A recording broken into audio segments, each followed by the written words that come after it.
Sur 100 personnes que tu vas former, accompagner, financer pour leur permettre d'atteindre un certain niveau, il y a 98 qui vont partir. Donc tu prends 100 jeunes, tu leur partages tes connaissances, tu leur partages ton savoir-faire, tu leur partages ton expérience, tu les finances. Quand je dis financer, c'est dans tous les sens du terme. Tu leur achètes du matériel, tu leur achètes tout ce dont ils ont besoin pour se développer, tu mets les bureaux à leur disposition, tu mets toute ton expertise pour leur permettre de progresser. Et sur 100, tu as 95, 96 qui vont partir après. Soit ils vont partir développer des projets similaires, soit ils vont partir parce qu'ils vont estimer que tu ne leur donnes pas assez, soit ils vont partir parce qu'ils estiment qu'ils sont déjà assez grands et que tu les exploites, soit ils vont partir parce qu'ils estiment que tu leur fais de l'ombre, parce qu'on ne parle que de toi, eux ils veulent aussi avoir un endroit où on parle d'eux. Je ne parle pas des malversations financières, je ne parle pas de ceux qui vont détourner de l'argent, je ne parle pas de ceux qui vont, de par leur incompétence parfois, ou alors insouciance, ou alors ignorance, vont commettre des gaffes qui vont retomber sur toi directement. Et tu peux devenir très vite paranoïaque parce que tu te dis, ok, comment on peut accompagner autant de personnes et puis finalement personne ne reste. Donc tu te dis, est-ce que ça vaut la peine de continuer? Et c'est la difficulté que vous aussi vous allez rencontrer, que toi tu vas rencontrer, toi qui es entrepreneur. Tu vas former des gens, ces gens vont partir. Ces gens vont devenir tes plus farouches concurrents. Ces gens vont devenir tes plus farouches détracteurs. La plupart des fois, quand tu vas bouffer des tontines en ligne, ça va venir d'eux. Et c'est vraiment tragique. Donc c'est une autre forme de difficulté qu'on rencontre. Une autre forme de difficulté, c'est que parfois vous vous retrouvez dans des tensions de trésorerie. Et là, c'est parfois grave. Ça veut dire que vous ne générez pas suffisamment de chiffre d'affaires, vous n'avez pas suffisamment un flux de trésorerie qui vous permet de financer vos charges incompressibles, comme par exemple le loyer. Et le bailleur n'en a rien à foutre. Le bailleur n'a rien à foutre, mon frère. Si tu ne payes pas le loyer, il te met dehors. Moi, je me rappelle une fois, par exemple, au Numbisi Resource Centers, on a fait 1 mois fermé. Parce que le bailleur est venu fermer, puisque on n'a pas pu payer le loyer. Donc il vient, il ferme. Qu'est-ce que tu vas faire? Il s'en fout que vous n'ayez pas gagné assez de marché, que vous ayez des factures en attente et tout le reste. Il s'en fout, il vient, il ferme. Il y a tellement de difficultés qu'on rencontre au quotidien, que ce soit avec Sur Mesure, que ce soit avec Startup Academy et tout le reste, où tu n'as pas de trésorerie en fait. Et quand tu n'as pas de trésorerie, ça veut dire quoi? Ça veut dire que tu n'as pas assez d'argent pour gérer parfois des charges incompressibles, comme le loyer, j'ai pris l'exemple du loyer, ou même comme les salaires. Ça veut dire que tu peux te retrouver dans un cas de figure où tu n'as pas assez d'argent pour payer les salaires. Et qu'est-ce qui se passe? Parfois, tu as des collaborateurs qui vont partir, qui estiment que non, vraiment, comment tu ne nous payes pas? Non, nous on part. Parfois, ces collaborateurs vont te faire bouffer des tontines, vont expliquer comment tu es malhonnête, tu ne les payes pas, alors que c'est eux-mêmes qui gèrent les projets, c'est eux-mêmes qui doivent pouvoir produire ce qui va permettre de les payer. Mais ils n'arrivent pas à le faire, mais ils voudraient que tu sortes l'argent de ta poche pour les payer, alors que parfois tu le fais même régulièrement, mais le jour où tu n'arrives pas à le faire, ils te font bouffer des tontines. Après, tu as d'autres qui sont résilients, et ça, je remercie énormément ceux qui le font, qui se disent, ok, c'est une période où on n'a pas d'argent, donc c'est le moment où on doit plus travailler pour pouvoir sortir de cette zone de turbulence. Ils se battent, ils donnent le meilleur d'eux-mêmes, mais au fond de toi, c'est frustrant. Tu te dis, mais comment est-ce que je n'arrive pas à assumer ce genre de responsabilité-là? Comment je peux faire travailler des personnes comme ça, qui n'ont pas de salaire, alors qu'au fond, ça te fait mal, parce que même toi-même, tu n'as pas de salaire. Ce n'est pas comme s'ils n'ont pas de salaire, et toi, tu as un salaire, tu te la roules carrosse. Non, parfois, tu dois te priver de certains avantages pour leur permettre de pouvoir travailler. Ce n'est pas évident. Parce que les gens peuvent se dire que non, tu as tout, tu vis bien, on te voit sur Internet. C'est pour ça que je n'aime pas être fake. Moi, je me dis clairement ce qui se passe, comme dans cette vidéo. Et dans toutes mes vidéos, c'est la même chose. Parce que ce qui va vous arriver sera violent. L'avantage, c'est que oui, vous auriez des collaborateurs qui vont comprendre ça, qui vont se battre, qui vont mouiller le maillot. Mais ce n'est pas tout le monde. Moi, je vais prendre peut-être un exemple. Moi, je me rappelle dans un projet, l'avantage, je ne vais pas citer de nom pour les cas où ça ne se passe pas bien. Donc, les choses qui se passent bien, moi, je cite les noms, comme Anne-Marie Akouda, qui fait un travail exceptionnel que j'ai cité antérieurement. Mais là, je vais, par exemple, prendre un cas de figure qui s'est produit, mais je ne vais pas citer le nom. C'est un projet que nous avons lancé. Et dans ce projet, il y a tout un organigramme, en fait. Ça veut dire qu'on crée une entreprise. Moi, je suis le président du conseil d'administration. Dans cette entreprise, il y a le directeur général, il a son assistant de direction, il a son équipe, il y a tout le nécessaire, son comptable et tout le reste. Et parmi ses collaborateurs, il y a un qui a les aérés de salaire. Parce que le DG n'arrive pas à atteindre ses objectifs. Parce que ce n'est pas moi, le président du conseil d'administration, qui doit venir faire le travail du DG. Non, ce n'est pas mon travail. Puisque moi aussi, je suis un investisseur et un actionnaire. Donc, on a nommé quelqu'un DG. Il a des objectifs, il a une feuille de route. Il doit pouvoir générer de la trésorerie qui lui permet de pouvoir financer ses équipes en termes de salaire et de tout le reste, parce qu'il a un budget. Sauf que tu as donc un responsable de projet, un DG qui n'arrive pas à le faire et finalement il se retrouve avec une équipe qui a des aérés de salaire. Et dans les membres de cette équipe, tu as quelqu'un qui te fait bouffer une tontine. C'est-à-dire qu'il va sur Internet dire que toi, tu ne payes pas son salaire alors que ce n'est pas toi son patron. Mais comme ce n'est que Claudel qu'on connaît en ligne, ce n'est que Claudel qui est sur Facebook, qui publie les vidéos, les gens te font bouffer les tontines. Comment on dit vraiment, tu es un voleur, tu es un arnaqueur, tu viens parler en ligne alors que tu as des gens que tu n'as pas payés. Et parfois, tu lis les commentaires et ça t'amuse. Parce que tu te dis, ceux qui sont en train de commenter là, ce ne sont pas les entrepreneurs. Parce qu'un entrepreneur, il comprend ce qui est en train de se passer. Donc parfois, tu bouffes des tontines comme ça pour des projets dans lesquels tu n'es en rien responsable, mais puisque c'est toi qui es devant, puisque c'est toi la face visible de l'iceberg, tu bouffes la tontine. Et on ne pleure pas. Parce que personne n'était envoyé. Personne. Donc il y a des difficultés comme ça violentes qu'on rencontre au quotidien. Terribles. Tu bouffes des tontines jusqu'à ce que... Et toutes les tontines que tu bouffes, c'est vrai qu'on ne pleure pas, mais ça joue sur ta crédibilité.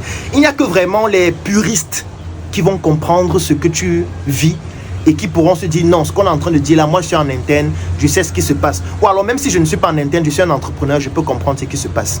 En plus, on a quel âge? La tranche d'âge des personnes qui travaillent dans nos projets, c'est 23 ans. Donc on travaille principalement avec des jeunes qui sortent de l'école, qui n'ont pas forcément cette expérience entrepreneuriale, cette expérience professionnelle. On leur a donné l'opportunité de pouvoir faire leurs preuves malgré le fait de ne pas avoir cette expérience. Donc du coup, il y a des casses et on assume. Là, je ne parle que de la Startup Academy. Parce que je pourrais continuer avec d'autres projets. Je peux parler de SM qui existe depuis 7 ans aussi. Aujourd'hui, on a une boutique à Place. On rencontre énormément de difficultés au quotidien. Parce que quand tu viens d'ouvrir une boutique aussi prestigieuse, où tu as un investissement aussi important, avec des équipes aussi pointues, qui coûtent aussi cher. La boutique est ouverte depuis février. Ça fait à peine 5 mois. Ça veut dire que tu ne génères pas assez de trésorerie. Et pour pouvoir mettre en place la boutique, il a fallu que tu finances la boutique. Il a fallu que tu payes les salaires des gens qui ne produisent pas d'argent. Mais au quotidien, en fait, il faut que tu puisses payer le loyer, payer les charges, payer tout. Ce n'est pas évident. Il faut que tu trouves des ressources pour faire fonctionner autant d'entreprises.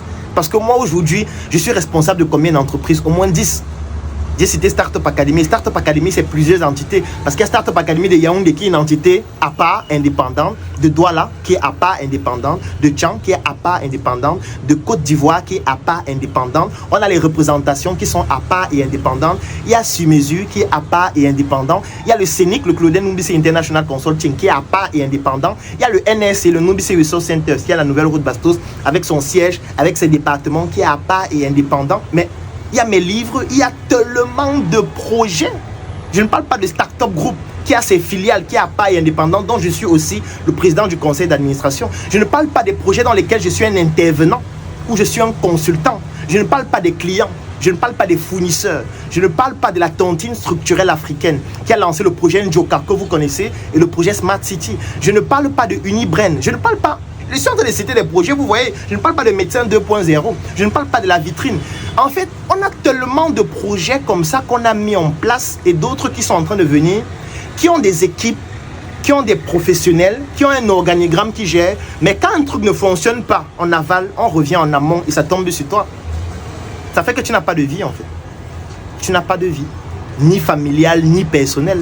Ça fait que parfois, tu dois puiser toutes les ressources personnelles que tu as pour sauver une entreprise. Parfois, tu es obligé de laisser certaines couler parce que tu n'as pas assez d'argent. Tu dois te battre au quotidien. Parfois, tu dois montrer une certaine image pour pouvoir garantir la stabilité et la fiabilité, l'image de marque de tes entreprises. Mais les gens estiment que ça veut dire que tu as beaucoup d'argent.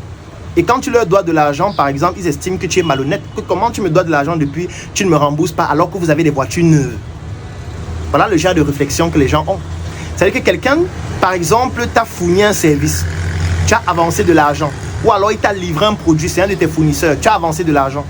Parce que tu as fait 1 semaine, 2 semaines sans payer.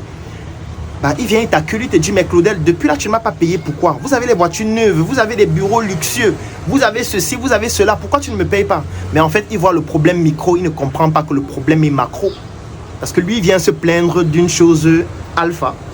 Alors qu'en fait, il y a 1000 autres choses autour qui font en sorte que ça rend la difficulté de résoudre le problème alpha que lui, il a. Mais personne ne comprend ça. Et personne, en fait, ne veut même comprendre. Parce qu'on estime que c'est toi l'homme à abattre. Donc, je ne sais même pas combien de minutes fait déjà la vidéo. Elle doit déjà être très longue. Et l'autre problème, c'est que vous n'avez pas les datas pour suivre Donc parfois on est obligé de faire court alors qu'on a vraiment envie de partager beaucoup plus que ça. Mais c'est dommage, je ne vais pas aller plus loin parce que si je continue, la vidéo sera trop longue. Peut-être les gens ne vont pas suivre et ça ferait un peu comme si je suis en train de perdre du temps. Ces difficultés, on les rencontre au quotidien, on les vit dans la chair. Quand tu reçois 100 nouvelles, 97 sont mauvaises. Donc tu vas avoir ton téléphone, tu as 7 messages. Tu ouvres le premier, c'est une convocation. Tu ouvres le deuxième, c'est une mise en demeure parce qu'il y a un bailleur qui veut t'expulser d'un des locaux dans lesquels tu es. Tu ouvres le troisième, c'est une capture d'une publication sur internet où quelqu'un est en train de t'insulter, quelqu'un est en train de dire que tu es un bandit, tu es un voleur, tu es un sectaire, tu es un sorcier, tu tues les gens, tu fais ceci, tu bois le sang. Tu ouvres un autre message, c'est un membre de ta famille qui te dit qu'il a son mariage la semaine prochaine, il attend ta contribution. Tu ouvres un autre message, c'est un collaborateur qui vient de démissionner. Tu ouvres un autre message, c'est un ancien collaborateur qui a créé une entreprise similaire à ce que vous faites, qui utilise vos bases de données pour pouvoir prospecter ses clients. Tu ouvres un autre message, tu ouvres un autre message, tu ouvres un autre message et c'est la même chose. Et parfois même quand c'est une bonne nouvelle, c'est une nouvelle selon laquelle, bon, ce mois quand même on a pu payer nos charges incompressibles, mais il n'y a rien en plus, ça veut dire qu'on n'a pas d'argent à se partager. Et du coup, toi, tu ne gagnes rien, les investisseurs ne gagnent rien, les actionnaires ne gagnent rien. Et au final, ils estiment que voilà, tu es un bandit, depuis 2 ans, 3 ans qu'on est là, tu ne nous donnes rien, tu es un voleur, vous voyez, c'est comme ça qu'ils sont. Les Noirs, on ne leur fait jamais confiance. Ou quand tu leur fais confiance, ils ne sont jamais réglo. Tu travailles avec des Africains de la diaspora qui estiment toujours que vous êtes des idiots, vous êtes des feignants, vous n'êtes pas sérieux, vous n'êtes pas assez compétents parce qu'eux, ils sont aux États-Unis, ils sont en Chine, ils sont en Grande-Bretagne.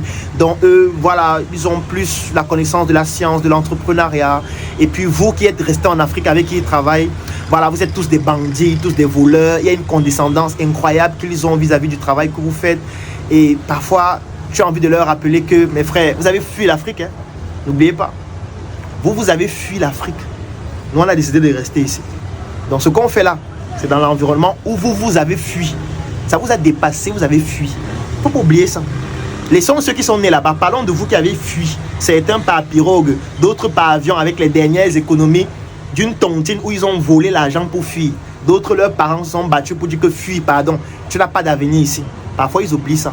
Mais on bouffe des tontines au quotidien, mais on ne pleure pas. On ne pleure pas. Et moi, je fais cette vidéo pour que toi qui es un entrepreneur, toi qui es africain, toi qui résides en Afrique et toi qui entreprends, je suis sûr que dans toutes les difficultés que j'ai présentées, il y a certaines que tu rencontres aussi. Sache que Claudel aussi rencontre les mêmes difficultés. Ce n'est pas parce que tu le vois sourire sur une photo, parce que ce sourire, en fait, c'est un mindset que je suis en train de transmettre pour te faire comprendre qu'on ne pleure pas, parce que ça ne va pas résoudre ton problème. Tu peux pleurer dans la chambre, tu peux pleurer à la maison, mais quand tu sors, tu dois sourire, parce que ce sourire-là entraîne des vibrations positives dans ta vie qui te permettent de trouver des solutions à tes problèmes. Donc ne pense pas que comme Claudel sourit sur des photos, ça veut dire qu'il n'a pas de problème. Il a les mêmes problèmes que toi. Il a les mêmes difficultés que toi. Il a les mêmes challenges que toi. Tu as fait la cellule? Non, il a aussi fait la cellule. Tu es peut-être en prison? Non, il a failli faire la prison plusieurs fois. Il a déjà été chez les procureurs plusieurs fois. Peut-être il va même te rejoindre bientôt. Tu as fui le pays? Non, il a voulu fuir plusieurs fois. Il a voulu partir plusieurs fois. Il a voulu tout abandonner plusieurs fois. Chaque jour qui passe, il a envie de tout abandonner. Tu n'arrives pas à passer du temps avec ta famille, n'est-ce pas? Claudel, c'est son quotidien. Parce qu'il est toujours en voyage. Parce que parfois, ses projets sont prioritaires par rapport à sa propre vie. Parfois, il doit se priver de ses plaisirs personnels pour qu'un projet puisse se développer. Il vit les mêmes choses que toi. Maintenant, ce que tu dois comprendre, c'est que si Claudel et toi, vous vous mettez ensemble pour faire un projet plus grand, ces difficultés-là, on va pouvoir les amortir parce que nous serions plus nombreux à pouvoir résoudre ces problèmes-là. C'est la leçon que je veux te passer.